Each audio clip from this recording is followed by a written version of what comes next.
What makes a monster? Is it something we see in the dark? A scarecrow looming over a rice field? Or is it the quiet, day to day cruelty that hides in plain sight? In judgmental whispers, in sideways glances, in the way poverty becomes a stain no amount of hard work can wash away. In Bambanti, a quiet yet powerful Filipino drama from 2015, monsters don't come from folklore, they come from within the community.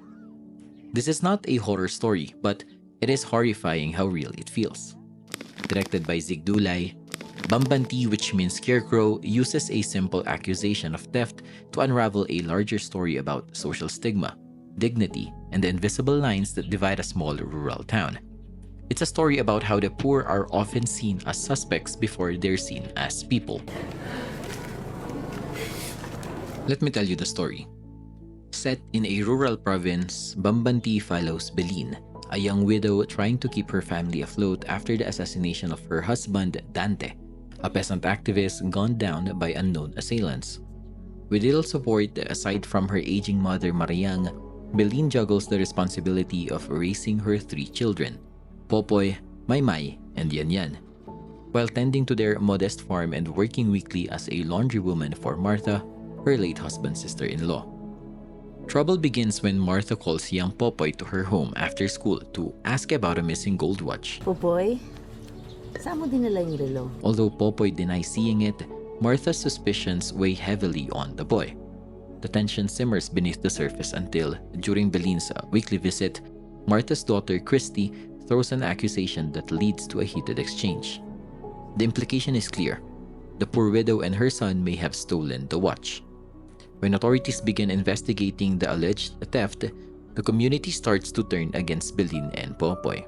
Even as Belin tries to force the truth out of her son, out of fear, out of desperation, Popoy continues to insist on his innocence.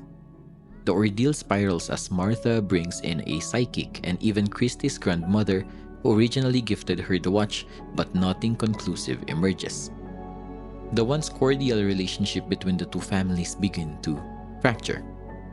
As gossip spread and neighbors pull away, Belin reaches a breaking point. She smashes the windows of Martha's house in a fit of rage. Meanwhile, Popoy gets into a schoolyard fight after relentless bullying. Called in by the principal, Belin is urged to resolve the conflict. The damage has already been done. Popoy's emotional letter to his mother, written for a school project, is read aloud in class, bringing Belin to tears. Overwhelmed, she finally confesses to stealing the watch. Not because she did it, but because it's the only way to end their public humiliation. Ako po yung kumuha ng relo.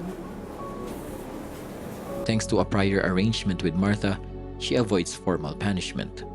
And for the first time in a long while, a sense of quiet returns to their household. But the real truth comes later. Christy privately confesses to her parents that her boyfriend, the criminal Jungjong, actually stole the watch. She let Popoy take the blame, terrified of losing Jungjong if the theft came to light. Her father, Daniel, is furious, but Martha, perhaps out of guilt, pride, or fear of scandal, insists they keep the truth buried.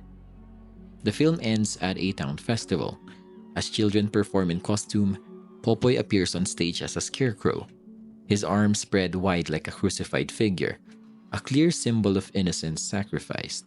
Belin and her family cheer for him, their hearts lighter now, while Martha's family watches in silence, weighed down by the burden of the truth they chose to keep. Bambanti may look like a simple domestic drama on the surface, a mother and son falsely accused of stealing.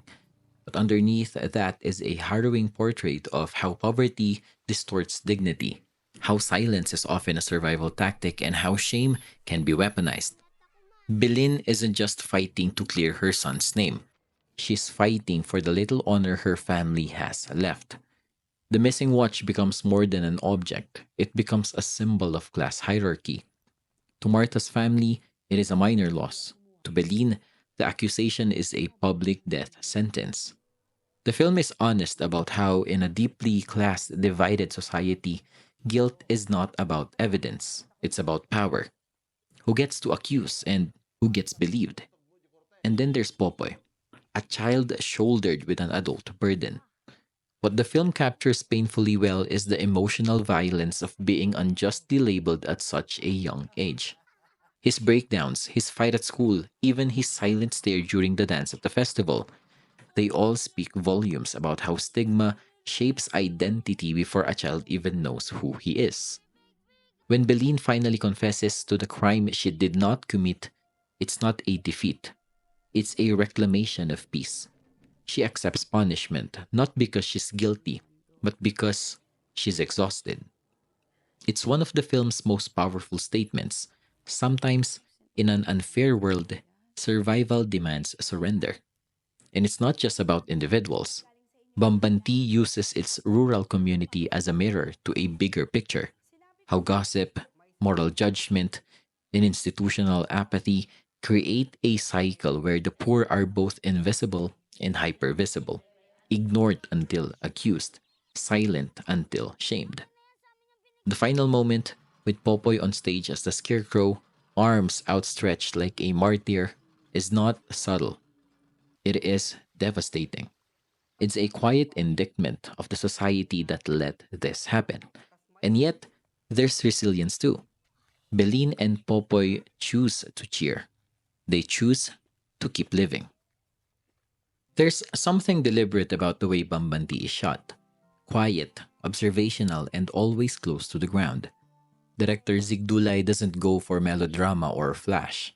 He lets the story unfold with restraint, allowing long takes and lingering close-ups to do the emotional work. And in a film like this, that decision speaks volumes. The camera stays intimate, often following Beline from behind, catching her in tight spaces, cramped kitchens, or dirt paths. We feel the physical weight of her poverty. There's rarely a moment of relief in the frame. Even in wider shots, there's always a sense of enclosure, like the characters are boxed in, not just by their living conditions, but by the social gaze around them. Lighting plays a big part too. Natural light is used to emphasize the rawness of the world Beline lives in. Her home feels dim, heavy, and worn, in contrast to Martha's, which, while not grand, is noticeably brighter and more spacious.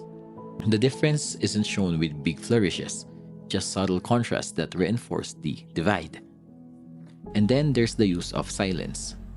Dulay lets silences stretch, especially in confrontations. When Beline is accused, or when she stares down Martha across the street, the absence of sound becomes heavier than words. These pauses reflects not just discomfort, but powerlessness. A reminder that in this world, the accused don't always get to speak first. Visually, the film keeps returning to the image of the Bambanti, the scarecrow. Sometimes it's just in the background, swaying in the field. Other times, like in the final festival scene, it takes a center stage. Dulay uses this symbol sparingly, but meaningfully. The scarecrow, after all, is a silent guardian, meant to scare off threats while bearing no real protection of its own. A figure of ridicule, but also quiet resilience, much like Beline. In short, the direction doesn't scream for attention. It observes, it watches, and that's precisely why it hits so hard. Bambanti doesn't end with justice, it ends with silence. Not a resolution, but a reckoning. And that's what makes it stick. The people who harmed Beline and Popoy live on with the truth tucked away. They don't apologize, they don't even confess. They watch from the crowd, burdened not by punishment, but by the quiet knowledge that they were wrong. And in contrast, the woman they tried to bury under shame rises, wordlessly, and chooses to live. This is not a movie about a scandal. It's about survival, emotional, social, and even spiritual. It's about what poverty takes from people and what dignity looks like when it's constantly under attack. Zigdulay doesn't ask us to pity Beline. He asks us to look at her, to see how the world sees her, with suspicion, with judgment, and then to see the injustice in that gaze. The story's most haunting line is unspoken.